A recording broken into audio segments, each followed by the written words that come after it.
Үй мәселесі елімізде ең күрделі тақырыптардың біріне айналып отырғаны жасырын емес. Үйім болса екен деп ипотека алуға жүгіретініміз анық. Ипотеканы рәсімдеп үйге кіргеннен бастап бұрынғыдан да қиын мәселелер басталатыны тағы бар. Ол қандай мәселелер? Қалай ұрынбауға болады? Ең алдымен 6 айға жетерлік ақша қорыңыз болмаса ипотека алмаңыз. Банк сіздің жағдайға кірмегендіктен нанға ақша табылмай жүргенде ипотекаңыздың үстіне пайыздар қосыла береді. Мұның соңы үйді тартып алумен аяқталуы әбден мүмкін. Екіншіден, ипотеканы ешқашан доллармен немесе шетелдік валютамен алмаңыз. Сіз жалақыны теңгемен аласыз ба, әлде доллармен ба? Ол маңызды емес. Қазақстанда үйдің бағасы теңгеге байланған, ал теңге соңғы кезде қатты құбылып жатқанын білесіз.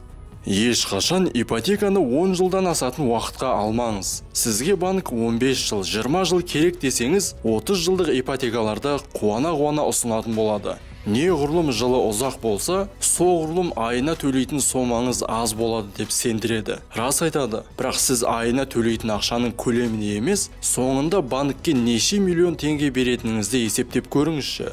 Ұзақ жылдық ипотеканы ертерек жауып тастаймын деген уәдемен тағы да несие алмаңыз. Экономистердің айтуынша, қарыз алушылардың 97%-ы несиені ертерек жаба алмайды. Адамның қолына артық ақша түсе қалса, сол заматта жаңа жоспар, жаңа қажеттіліктер пайда бола қалады.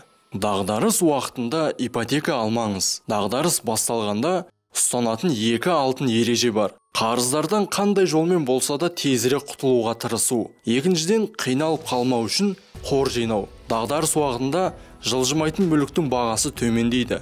Бірақ оны сатып алатын адам болмайды. Себебі көп жұрт жұмысынан айырылады, өмір сүруде қиындайды.